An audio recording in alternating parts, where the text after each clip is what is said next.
Hi friends, welcome to the ABPSC TSPSC mind mapping lectures. So friends, ఈ channel purpose group 1 prelims, group 2 and group 3కి సంబంధించినటువంటి total content అంతా కూడా mind మ్యాపింగ్లో ఇవ్వడం జరుగుతుంది friends. So వీడియోని ఎవరైనా కొత్తగా చూస్తున్నట్లయితే ఛానల్ని సబ్స్క్రైబ్ చేసుకోండి. సో వీడియోని సోషల్ మీడియాలో మ్యాక్సిమం షేర్ చేయడానికి ట్రై చేయండి, ఎందుకంటే ఈ కంటెంట్ కోచింగ్కి వెళ్లకుండా ఉండే వాళ్ళకి మోస్ట్ యూస్ఫుల్గా ఉంటుంది. సో వీడియోకి వచ్చేటప్పటికి ఆల్రెడీ ప్రభుత్వం విడుదల చేసినటువంటి శ్వేతపత్రాలపైన ఒక ఇంట్రడక్షన్ వీడియో, నెక్స్ట్ శ్వేతపత్రం 1 పైన అంటే 1వ శ్వేతపత్రం పైన వీడియో అనేది చేయడం జరిగింది. సో అది ప్లేలిస్ట్లో ఉంటుంది. అట్ ది సేమ్ టైం డిస్క్రిప్షన్లో కూడా నేను లింక్ ప్రొవైడ్ చేస్తాను, మీరు డైరెక్ట్గా అక్కడికి వెళ్ళి చూడొచ్చు. ఈ వీడియోకి వచ్చేటప్పటికి ప్రభుత్వం విడుదల చేసినటువంటి 2వ శ్వేతపత్రంలో ఉన్నటువంటి అంశాలన్నీ కూడా ఈ వీడియోలో మనం డిస్కస్ చేద్దాం. లెక్చర్లోకి వెళ్దాం. సో ఇది 2వ పత్రానికి వచ్చేటప్పటికి ఆంధ్రప్రదేశ్లో సుపరిపాలన సాంకేతిక పరిజ్ఞానం ఆధారిత పునర్నిర్వచనం, అంటే సుపరిపాలన సాంకేతిక పరిజ్ఞానం ఆధారిత పునర్నిర్వచనం అనేది 2వ పత్రంలో వివరించడం జరిగింది. రాష్ట్రంలో ఉన్నటువంటి కొన్ని అంశాలలో ప్రభుత్వం తీసుకున్నటువంటి నిర్ణయాలు ఏ విధంగా ఉంది, వాటి యొక్క అభివృద్ధి ఏ విధంగా ఉన్నది అనేది ఇక్కడ వివరించడం జరిగింది. సో ఇక్కడ దీనికి వచ్చేటప్పటికి ఏంటంటే దీన్ని కూడా ఒక 2 చార్ట్స్గా డివైడ్ చేయడం జరిగింది, ఎందుకంటే లెంగ్త్ హెవీగా ఉండడం. మ్యాక్సిమం ఎగ్జామ్ ఓరియంటేషన్ చెప్పేటప్పుడు ఏ బిట్ కూడా మిస్ అవ్వకూడదని ఉద్దేశంతో టోటల్ కవర్ చేయడం జరిగింది. మనం చార్ట్లోకి వెళ్తే సో మొట్టమొదటిగా చూడండి, ఏపీలో సాంకేతిక పరిజ్ఞానం ద్వారా సుపరిపాలనను అందించడం అనేది ప్రభుత్వం యొక్క ధ్యేయం. సో ఇక్కడ సుపరిపాలన అంటే ఏమొస్తుందంటే పారదర్శకత, జవాబుదారీతనం, అవినీతి లేని పాలన. సో వీటిని అందించడం అనేది సాంకేతిక పరిజ్ఞానంలో ఒక భాగం. సాంకేతిక పరిజ్ఞానంలో వీటిని అందించడం అనేది ఒక భాగంగా చేశారు. వాటినే సుపరిపాలనగా ప్రస్తావించడం జరిగింది. సో నెక్స్ట్ వన్, ఇది ఎగ్జామ్లో వచ్చే అవకాశం అనేది ఉంది. సో 17 సుస్థిరాభివృద్ధి లక్ష్యాలలో ఏపీ యొక్క స్థానం, అంటే మొత్తం దేశం మొత్తం మీద నిర్ణయించిన 17 సుస్థిరాభివృద్ధి లక్ష్యాల్లో ఏపీ సాటిస్ఫై చేయడం జరిగింది, కొన్ని లక్ష్యాలను ఛేదించడం జరిగింది. సో దాని ప్రకారం ఆంధ్రప్రదేశ్ యొక్క స్థానం ఎంత అంటే ఇక్కడ 4వ స్థానంలో ఉంది ఇక్కడ. సో నెక్స్ట్ వన్, ఇక్కడ నుంచి మనకి వచ్చే ప్రతిదీ కూడా ఇంపార్టెంట్. సో పీపుల్స్ హబ్, ఇక్కడ పీపుల్స్ హబ్ అంటే దేనికోసం అంటే రాష్ట్రంలో ప్రజా సాధికార సర్వే ద్వారా ప్రతి కుటుంబం నుంచి సేకరించినటువంటి సామాజిక ఆర్థిక వివరాలను డిజిటలీకరణ చేసి ఒక పీపుల్ హబ్ని ఇక్కడ ఏర్పాటు చేయడం జరిగింది. సో ఇక్కడికి వచ్చేటప్పుడు దీన్ని ఏర్పాటు చేయడానికి గల ప్రధాన కారణం అర్హులకు ప్రభుత్వ పథకాలు అందేలా చూడడం. సో వాటి కోసం ఒక పీపుల్ హబ్ అనేది ఒక ప్రాజెక్ట్ని ఏర్పాటు చేసి ప్రజల నుంచి వాళ్ళ యొక్క ఆర్థిక మరియు సామాజిక స్థితిగతులను అంతటినీ కూడా సేకరించి వాటిని ఒక డేటాబేస్లో ఒక డేటాగా పెట్టడం జరిగింది. సో ఈ డేటా ఆధారంగా ఆ ప్రజలకు కావాల్సినటువంటి రిక్వైర్మెంట్స్ అనేవి గవర్నమెంట్ అలాట్ చేస్తుంది. సో దానికోసం ఏర్పాటు చేసింది ఇక్కడ పీపుల్స్ హబ్.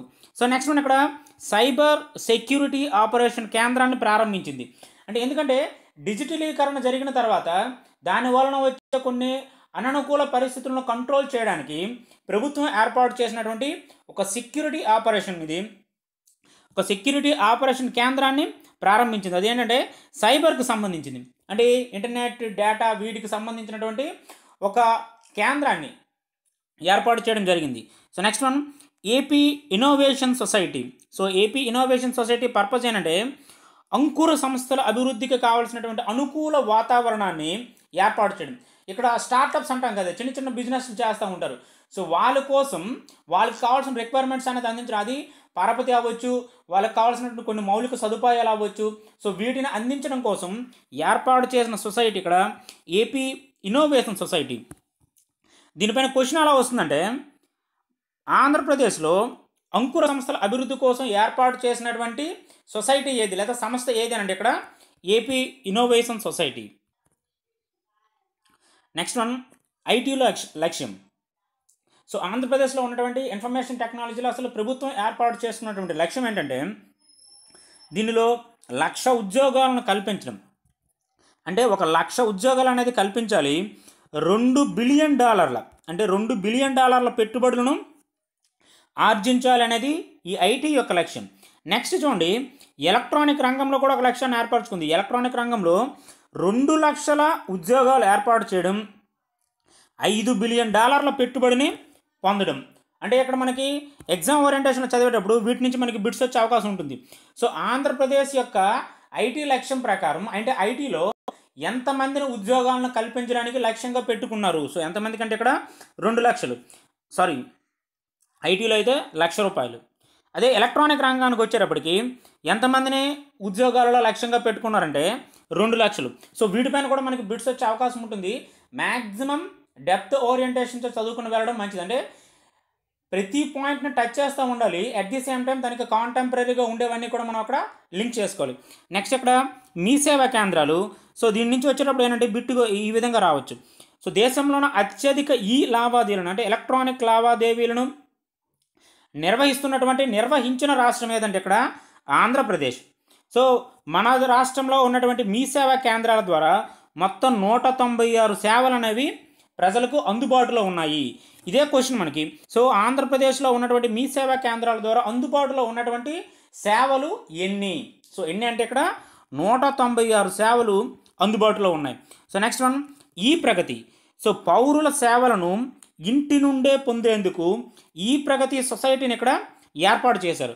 అంటే ప్రభుత్వానికి సంబంధించినటువంటి సేవలన్నింటినీ కూడా ఒకే వేదికపైకి తీసుకుని వచ్చి సో ప్రజల దగ్గర ఉన్నటువంటి స్మార్ట్ మొబైల్స్ ద్వారా వాళ్ళ యొక్క రిక్వైర్మెంట్స్ని తెలియచెప్పడం, తీసుకోవడం, అంటే వాళ్ళకి కావాల్సినటువంటి రిక్వైర్మెంట్స్ తీసుకోవడం అనేది ఏర్పాటు చేసినటువంటి సొసైటీ. అంటే వాటిని పూర్తి చేయడానికి ఏర్పాటు చేసినటువంటి సొసైటీ ఈ ప్రగతి సొసైటీ.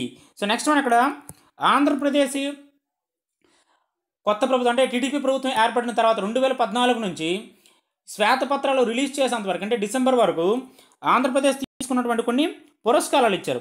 అంటే గత 4 సంవత్సరాలలో జాతీయ మరియు అంతర్జాతీయ స్థాయిలో మొత్తం 615 పురస్కారాలు లభించాయి. సో దాంట్లో మనకి ఇంపార్టెంట్ ఏంటంటే ఎక్కువ పురస్కారాలు ఏ శాఖకు వెళ్ళాయి? సో ఎక్కువ పురస్కారాలు ఏ శాఖకు వెళ్ళాయి అంటే ఇక్కడ ఇంధన శాఖ. సో ఎక్కువ పురస్కారాలు దేనికి వెళ్ళాయి అంటే ఇక్కడ ఇంధన శాఖకు వెళ్ళాయి. మొత్తం 107 పురస్కారాలు అనేవి ఇంధన శాఖ పొందడం జరిగింది. సో నెక్స్ట్ సెకండ్ పొజిషన్లో ఉన్నది పురపాలక, పట్టణ మరియు పంచాయతీరాజ్ శాఖ. సో వీటికి వచ్చేటప్పటికి ఏంటంటే మనకి బిట్ రూపంలో వచ్చేవి. సో అంతర్జాతీయ మరియు జాతీయ స్థాయిలో అత్యధిక పురస్కారాలు ఆంధ్రప్రదేశ్ నుంచి ఏ శాఖ పొందడం జరిగింది? సో ఇక్కడ ఏ శాఖ అంటే ఇక్కడ ఇంధన శాఖ పొందడం జరిగింది. సో నెక్స్ట్ ఇక్కడ ప్రాజెక్టులను తనిఖీ చేయడం కోసం ఆ ప్రాజెక్టుల వద్ద సీసీటీవీ కెమెరాలను ఏర్పాటు చేయడం జరిగింది. అంటే ప్రాజెక్ట్ ఎలా జరుగుతుంది ఏంటని సో వాటిపైన ఒక నిఘా ఏర్పాటు చేయడానికి చేసినటువంటి ఒక నూతన ప్రయత్నం సీసీటీవీ కెమెరాలను అక్కడ ఏర్పాటు చేయడం జరిగింది. సో ఇది 2వ పేపర్కి సంబంధించినటువంటి మొదటి చార్ట్. సో నెక్స్ట్ మరొక చార్ట్ ఉంది, అది కూడా అబ్జర్వ్ చేద్దాం. సో ఇది సెకండ్ చార్ట్ ఇది. సో ఇక్కడికి వచ్చేటప్పుడు చూడండి మొబైల్ వెబ్ ఆధారిత యాప్లు. సో మొబైల్ మరియు వెబ్ ఆధారిత యాప్లు. ఎందుకంటే ఇప్పుడు ప్రజెంట్ ఉన్న సిచ్యువేషన్ ఏంటంటే ప్రతి వ్యక్తి దగ్గర కూడా ఒక స్మార్ట్ మొబైల్ అనేది ఉంది. సో వీటి ద్వారా ప్రభుత్వంతో డైరెక్ట్గా ఇంటర్లింక్ అయ్యే విధంగా గవర్నమెంట్ అనేది కొన్ని కొత్త యాప్స్ను క్రియేట్ చేయడం జరిగింది. సో అటువంటి యాప్స్ ఇక్కడ ఉన్నాయి చూడండి. Peoples first, NCBN, CM connect. So ఇటువంటి యాప్ల ద్వారా ప్రభుత్వ సమాచారాన్ని పౌరులు నేరుగా పొందే అవకాశాన్ని వాళ్ళు కల్పించారు. ఇక్కడ పీపుల్స్ ఫస్ట్ అంటే మ్యాక్సిమం స్మార్ట్ మొబైల్ ఉండే వాళ్ళందరికీ తెలుస్తుంది. మనకు కావాల్సినటువంటి ఇన్ఫర్మేషన్ అంతా కూడా పీపుల్స్ ఫస్ట్ ద్వారా మనం తీసుకోవచ్చు. వీళ్ళ నెంబర్ 1100. ఇక్కడ ఎన్సిబిఎన్ అంటే నారా చంద్రబాబు నాయుడు. సో అతనికి సంబంధించినటువంటిది అంటే ఇది గవర్నెన్స్, అంటే గుడ్ గవర్నెన్స్ అనే ఒక వర్డ్ మనం వింటూ ఉంటాం కదా. సో వాటిని అభివృద్ధి పరచడానికి డైరెక్ట్గా సీఎంఏ ఒక యాప్ అనేది క్రియేట్ చేయడం జరిగింది. సో మనకు కావాల్సినటువంటి రిక్వైర్మెంట్స్, గవర్నమెంట్కి సంబంధించినటువంటి కొన్ని అఫీషియల్ అనౌన్స్మెంట్స్ అనేది వీటి ద్వారా తెలుసుకోవచ్చు. సీఎం కనెక్ట్ కూడా సేమ్ అంతే. సో రాష్ట్రంలో ఉన్నటువంటి పథకాలు కానీ సో ప్రాజెక్ట్స్ కానీ ఇవన్నీ డైరెక్ట్గా సీఎం డాష్ బోర్డ్కి కనెక్ట్ అయి ఉంటాయి. సో వీటి ద్వారా ప్రభుత్వ సమాచారాన్ని పౌరులు నేరుగా పొందేందుకు అవకాశం ఉంటుంది. సో నెక్స్ట్ వన్ ఇది చూడండి. ఇసుక రిచ్లు మరియు మద్యం గొలుసు దుకాణాలపై ఫిర్యాదు చేయడం కోసం అంటే ఎక్సైజ్ డిపార్ట్మెంట్ వాళ్ళ కోసం ఒక యాప్ను డెవలప్ చేశారు. దీని ద్వారా కంప్లైంట్స్ ఇవ్వడం అనేది చేయొచ్చు. ఇవన్నీ కూడా టెక్నాలజీ ఆధారంగా అభివృద్ధి చెందినటువంటి కొన్ని ప్రత్యేకతలు. Next one real time governance. So ఇక్కడ రియల్ టైమ్ గవర్నెన్స్కి వచ్చేటప్పటికి దీని ప్రధానమైనటువంటి లక్ష్యం ఏంటంటే ఇది ఖచ్చితంగా బిట్ రూపంలో వచ్చే అవకాశం అనేది ఎక్కువగా ఉంటుంది. చూడండి, ప్రభుత్వం పరిపాలన మరియు సంక్షేమ పథకాల అమలులో 80% మంది ప్రజలు సంతృప్తిగా ఉండేటట్లుగా చేయడం. సో 80% మంది ప్రజలు సంతృప్తిగా ఉండేటట్లు చేయడమే ప్రభుత్వం యొక్క ప్రధాన లక్ష్యం. సో ఇదే మనకి రియల్ టైమ్ గవర్నెన్స్గా మనం చెప్తున్నాం. సో ఇక్కడికి వచ్చేటప్పటికి ఒక పరిష్కార వేదిక అనేది ఏర్పాటు చేశారు. దీనికి ఒక టోల్ ఫ్రీ నెంబర్ ఇచ్చారు. అక్కడ టోల్ ఫ్రీ నెంబర్ 1100. సో దీని ద్వారా ప్రజలకు కావాల్సినటువంటి ఫిర్యాదులు ఇవ్వడం, సో వాటి పరిష్కార మార్గాలను తెలుసుకోవడం జరుగుతుంది. ఇక్కడికి వచ్చేటప్పటికి ప్రజలతో నేరుగా సంప్రదింపుల కోసం దీనిని ఏర్పాటు చేశారు. టోల్ ఫ్రీ నెంబర్ ఇది. సో దీని యొక్క సామర్థ్యం ఎంతంటే ఐవీఆర్ఎస్ ద్వారా, అంటే ఐవీఆర్ఎస్ ఆల్రెడీ రికార్డ్ అయి ఉంటుంది కదా, సో వాటి ద్వారా రోజుకు 30 లక్షల ఫోన్ కాల్స్ విలువ చేయగలరు. అంటే రోజుకే 30 లక్షల ఫోన్ కాల్స్ విలువ చేయగలరు. సో ఎంతవరకు అంటే డిసెంబర్ మనకి శ్వేతపత్రాలు రిలీజ్ అవ్వడానికంటే కొద్ది రోజుల ముందు వరకు మొత్తం ఎన్ని విడతలు ఇక్కడ వచ్చాయంటే 1,11,11,367 విడతలు వచ్చాయి.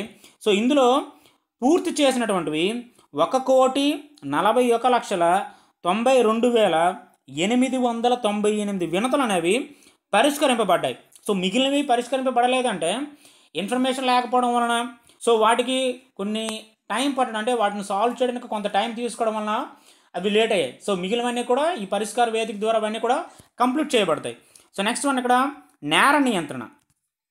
సో ఇది హైలైట్ చేయడం ఎందుకంటే పెట్టాను, మ్యాక్సిమం క్వశ్చన్స్ వచ్చే అవకాశం అనేది దీంట్లో ఉంది అని అర్థం.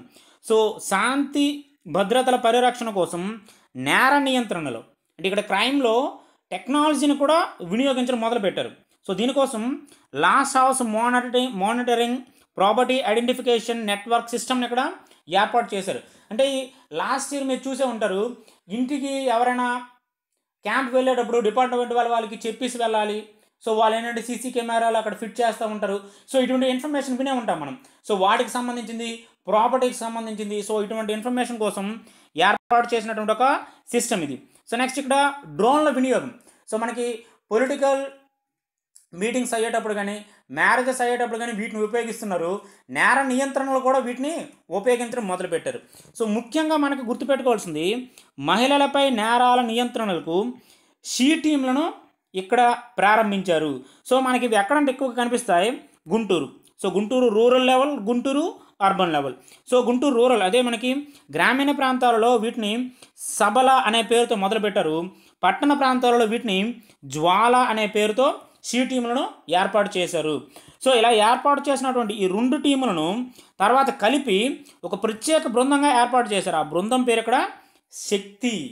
సో నేర నియంత్రణలో మహిళలపై నేరాలను నియంత్రించడానికి ఏర్పాటు చేసినటువంటి షీ టీములను గుంటూరులో ఏ పేరుతో పిలుస్తున్నారు? సో ఇది కూడా మనకి క్వశ్చన్. సో గ్రామీణ ప్రాంతంలో ఏ విధంగా పిలుస్తారు, పట్టణ ప్రాంతంలో ఏ విధంగా పిలుస్తున్నారు, 2 బృందాలను కలిపిన తర్వాత దానికి ఏ పేరు పెట్టారు? సో ఇదంతా కూడా మనకి క్వశ్చన్ రూపంలో వచ్చే అవకాశం అనేది ఉంటుంది. సో నెక్స్ట్ వన్, ఇక్కడ ఎర్ర చందనం స్మగ్లింగ్ను నియంత్రించడానికి కార్యదళాన్ని ఏర్పాటు చేశారు. క్వశ్చన్ దీనిపైన కూడా రావచ్చు.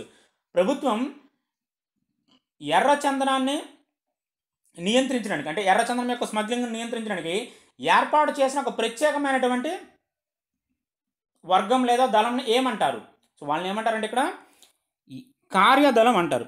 సో అంటే దీని ప్రకారం స్మగ్లింగ్ చేస్తున్నప్పుడు జప్తు చేసినటువంటి ఎర్ర దొంగలను వేలం వేయడం ద్వారా గవర్నమెంట్ ఆర్జించినటువంటి ఆదాయం 1,200 కోట్లు. సో 1,200 కోట్లు అనేది ఓన్లీ జప్తు చేసినటువంటి ఎర్ర చందనాన్ని వేలం వేయడం ద్వారా వచ్చినటువంటి amount. So next one, road భద్రతా లక్ష్యం. సో రోడ్డు భద్రతకు వచ్చేటప్పటికి గవర్నమెంట్ యొక్క ప్రధాన లక్ష్యం ఏంటంటే రోడ్డు ప్రమాదంలో మరణాలను 50% తగ్గించడం. సో రోడ్డు ప్రమాదంలో మరణిస్తున్న వారి యొక్క సంఖ్యను ప్రస్తుతం ఉన్న సంఖ్య నుంచి ఖచ్చితంగా ఎంతకు తగ్గించాలంటే వాళ్ళు 50% తగ్గించాలని ఒక టార్గెట్ పెట్టుకున్నారు. సో అంటే రోడ్డు ప్రమాదాల్లో ప్రభుత్వం యొక్క లక్ష్యం 50% తగ్గించడం మరణాలను. నెక్స్ట్ ఇక్కడ సామాజిక పోలీసింగ్. సో ఇక్కడికి వచ్చేటప్పుడు చూడండి, మద్యం గొలుసు దుకాణాల నియంత్రణపై ప్రజల్లో 75.23% మంది ఇక్కడ సంతృప్తిగా ఉన్నారు. అంటే గొలుసు దుకాణాల నియంత్రణపై గవర్నమెంట్ కరెక్ట్గా ఉంది అని చెప్పిన వాళ్ళు ఎంతమంది అంటే ఇక్కడ 75.23% మంది. అంటే దీనిపైన క్వశ్చన్ వచ్చే అవకాశం అనేది ఉంటుంది, ఎందుకంటే డైరెక్ట్గా ఇచ్చేస్తూ ఉంటారు. సామాజిక పోలీసింగ్ విధానంలో మద్యం గొలుసు దుకాణాల నియంత్రణపై ప్రభుత్వం చేస్తుంది కరెక్టే, లేదా ప్రభుత్వ నియంత్రణ కరెక్ట్గా ఉందని నమ్మినటువంటి లేదా సంతృప్తి చెందినటువంటి వ్యక్తులు ఎంతమంది అంటే ఇక్కడ 75.23% మంది. సో నెక్స్ట్ అక్కడ నవోదయం పథకం. సో ఇక్కడ నవోదయం పథకం దేనికోసం అంటే 9 జిల్లాల్లో నాటుసారా రహిత జిల్లాలుగా ఏర్పాటు చేశారు. అంటే నవోదయం పథకం ద్వారా 9 జిల్లాలను నాటుసారా రహిత జిల్లాలుగా మార్చడం జరిగింది. క్వశ్చన్ ఎలా వస్తుందంటే క్రింది వానలో ఏ పథకం ద్వారా 9 జిల్లాలను లేదా జిల్లాలను నాటుసారా రహిత జిల్లాలుగా మార్చడం జరిగింది? సో పథకం ఏదంటే ఇక్కడ నవోదయం పథకం. సో ఇది ఫ్రెండ్స్ గవర్నమెంట్ అనౌన్స్ చేసినటువంటి రెండవ పథకం. ఆంధ్రప్రదేశ్లో సుపరిపాలన మరియు సాంకేతిక పరిజ్ఞానం ఆధారిత పునర్నిర్వచనం. సో ఇది రెండో పేపర్. నెక్స్ట్ థర్డ్ పేపర్ అనేది నెక్స్ట్ వీడియోలో ఉంటుంది. అంటే పేపర్కి ఒక వీడియో లెక్కన రిలీజ్ చేస్తున్నాం మ్యాక్సిమం టోటల్గా కవర్ చేసే విధంగా. సో ఇది ఫ్రెండ్స్ మ్యాక్సిమం వీడియోని షేర్ చేయడానికి ట్రై చేయండి వీలైనంత వరకు. సో నాకు ఇచ్చే మీరు ది బెస్ట్, నా ఎఫర్ట్కి మీరు ఇచ్చే కంగ్రాట్స్ ఏమైనా చెప్పారంటే మాత్రం నాకు ఆ వీడియోని షేర్ చేయడం ద్వారా మాత్రమే మీరు చెప్పగలరు. So thank you for watching.